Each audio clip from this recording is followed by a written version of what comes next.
Mr. President, Mr. Secretary General, my fellow delegates, to all those who dedicate themselves to the noble mission of this institution. Today, we call on Russia to stop its unprovoked, unjustified, unconscionable war. We call on Russia to respect the sovereignty and territorial integrity of Ukraine. We call on another neighbor of Ukraine, Belarus, who you've just heard from, to stop supporting the war and stop allowing its territory to be used to facilitate this aggression. And today, we stand together in holding Russia accountable for its violations of international law and to address the horrific human rights and humanitarian crisis unfolding before our eyes. This is an extraordinary moment. For the first time in 40 years, the Security Council has convened an emergency special session of the General Assembly. 40 years. Most of the men and women fighting in Ukraine were not even born the last time the United Nations came together in this way to unite for peace. And I would venture that many of the people in this room were not born when that happened. But a few of the eldest Ukrainians and Russians might recall a moment like this, a moment when one aggressive European nation invaded another without provocation to claim the territory of its neighbor. A moment when a European dictator declared he would return his empire to its former glory. An invasion that caused a war so horrific that it spurred this organization into existence. Now, at more than any other point in recent history, the United Nations is being challenged. If the United Nations has any purpose, it is to prevent war. It is to condemn war, to stop war. That is our job here today. It is the job you were sent here to do, not just by your capitals, but by all of humanity. A lot has happened very quickly to bring us to this unique moment. It was barely a week ago when, in the dead of night, President Putin launched a full-scale invasion of our fellow UN member state. At the very moment the Security Council was holding an urgent meeting attempting to foster diplomacy and de-escalation. As the Security Council discussed peace, Putin declared war. Ukraine has defended itself with great courage and vigor. As President Biden said in his State of the Union address last night, President Putin, and I quote, met a wall of strength he never imagined. He met the Ukrainian people.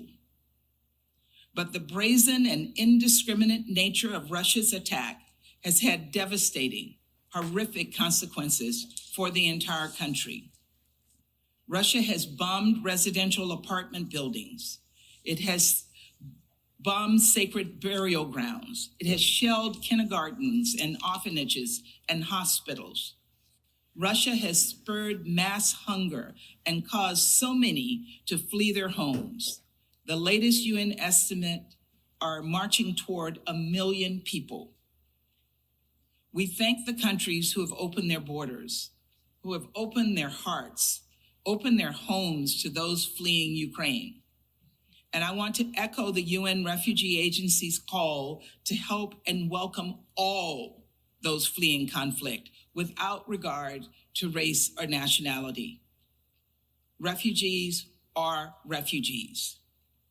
For those who remain, Russia is destroying critical infrastructure, vital services which provide millions of people across Ukraine with drinking water to stay alive, gas to keep people from freezing to death.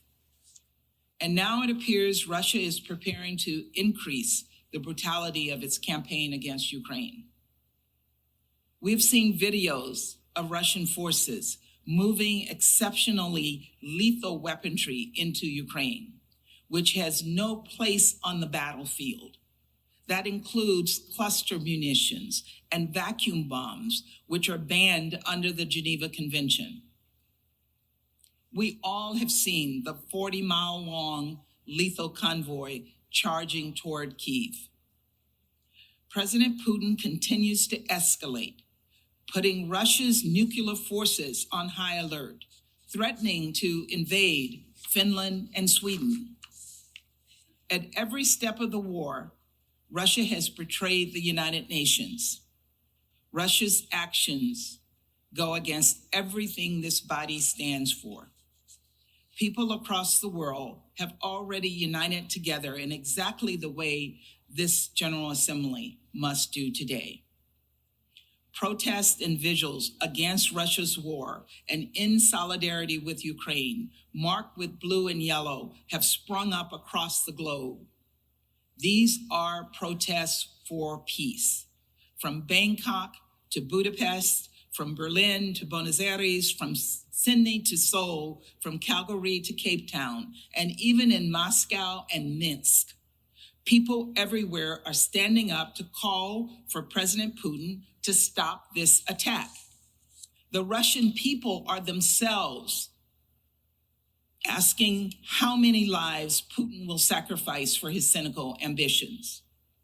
And they are appalled at the answer. To the Russian protesters, I say thank you. Thank you for your bravery.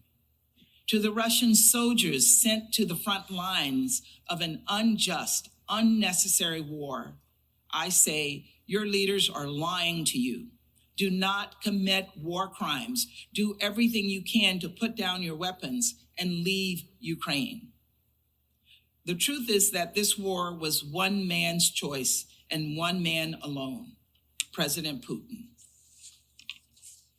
It was his choice to force hundreds of thousands of people to stuff their lives into backpacks and flee the country, to send newborn babies into makeshift bomb shelters, to make children and with cancer huddle in hospital basements, interrupting their treatment, essentially sentencing them to death. Those were President Putin's choices. Now it's time for us to make ours. The United States is choosing to stand with the Ukrainian people. We are choosing, in coordination with our allies and partners, to impose severe consequences on Russia. We are choosing to hold Russia accountable for its actions, and we will soon turn to vote on a resolution that does just that. We believe this is a simple vote. Vote yes if you believe UN member states, including your own, have a right to sovereignty and territorial integrity. Vote yes if you believe Russia should be held to account for its actions. Vote yes if you believe in upholding the UN Charter and everything this institution stands for. Thank you very much. I thank the distinguished representative of the United States.